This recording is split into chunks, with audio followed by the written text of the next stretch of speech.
اعوذ باللہ من الشیطان الرجیم، بسم اللہ الرحمن الرحیم۔ قارون کون تھا اور اس کا انجام کیا ہوا، یہ ہماری آج کی ویڈیو کا موضوع ہے۔ قارون حضرت موسیٰ علیہ السلام کا چچا زاد بھائی تھا۔ بظاہر اس نے آپ کا دین قبول کر لیا، لیکن بہت زیادہ ریاکار اور کمزور عقیدے کا انسان تھا۔ مکمل ایمان نہیں رکھتا تھا۔ وہ چاہتا تھا کہ لوگ اس کی عزت کریں۔ قارون فصلوں کو پیشگی خریدتا اور بعد میں مہنگے داموں فروخت کرتا تھا، ناپ تول میں کمی کرتا، سود کھاتا اور لوگوں پر ظلم کرتا۔ اس قسم کے کاموں کی وجہ سے قارون بہت زیادہ دولت مند ہو گیا اور اپنی دولت کو سب سے زیادہ عزیز سمجھنے لگا۔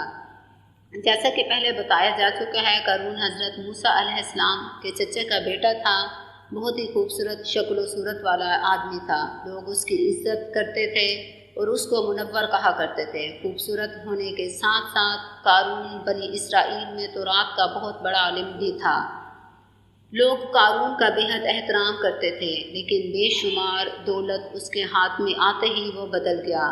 سامری کی طرح حضرت موسیٰ علیہ السلام کا بہت بڑا دشمن ہو گیا اور اعلیٰ درجے کا متکبر اور غرور میں مبتلا ہو گیا۔ جب زکوٰۃ کا حکم نازل ہوا تو اس نے حضرت موسیٰ علیہ السلام سے کہا کہ وہ اپنے تمام مالوں میں سے 1000واں حصہ زکوٰۃ نکالے گا، لیکن جب اس نے مالوں کا حساب لگایا تو ایک بہت بڑی رقم زکوٰۃ نکلی۔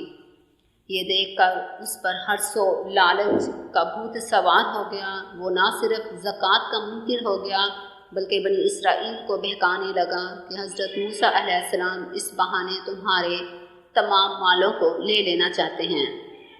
قارون نے اس وقت ایک نہایت گہنونی چال چلی۔ قارون نے حضرت موسیٰ علیہ السلام کے خلاف چال چلی۔ ایک عورت کو بہت زیادہ مال و دولت دے کر آمادہ کیا کہ وہ حضرت موسیٰ علیہ السلام پر بدکاری کا الزام لگائے۔ حضرت موسیٰ علیہ السلام نے کہا کہ اس عورت کو بلاؤ۔ عورت بلائی گئی تو عورت کے آنے پر حضرت موسیٰ علیہ السلام نے فرمایا، اے عورت، اس ذات کی قسم جس نے بنی اسرائیل کا دریا کو پھاڑ دیا اور فرعون سے نجات دلائی، سچ سچ کہہ کہ واقعہ کیا ہے؟ اس پر عورت سہم کر کانپنے لگی اور سارے مجمع کے سامنے کہہ دیا، اے اللہ کے نبی، مجھے قارون نے حضرت موسیٰ کے خلاف کثیر مال و دولت دے کر اس بات پر آمادہ کیا کہ میں حضرت موسیٰ علیہ السلام پر بہتان لگاؤں۔ اس وقت حضرت موسیٰ علیہ السلام آپ دیدہ ہو کر سجدہ شکر میں گر پڑے اور سجدہ میں دعا مانگی، یا اللہ، قارون پر اپنا قہر و غضب نازل کر دے۔ قارون کا انجام اب اس کے بعد کیا ہوتا ہے؟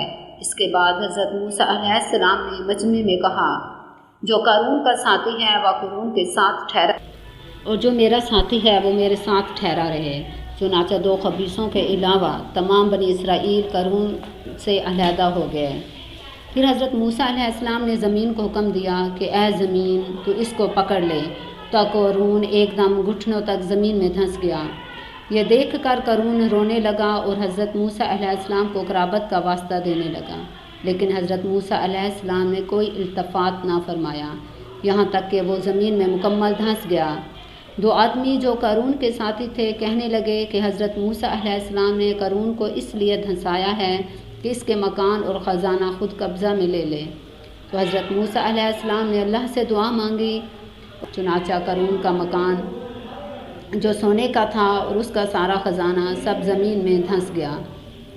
سورۃ القصص کے آیت نمبر 76 میں اللہ تعالیٰ ذکر فرماتے ہیں، بے شک قارون موسیٰ علیہ السلام کی قوم میں سے تھا، پھر اس نے قوم پر زیادتی کی اور ہم نے اس کو اتنے خزانے دیے جس کی کنجیاں اٹھانا ایک طاقتور جماعت کے پر بھاری تھی۔ سورۃ القصص آیت نمبر 76۔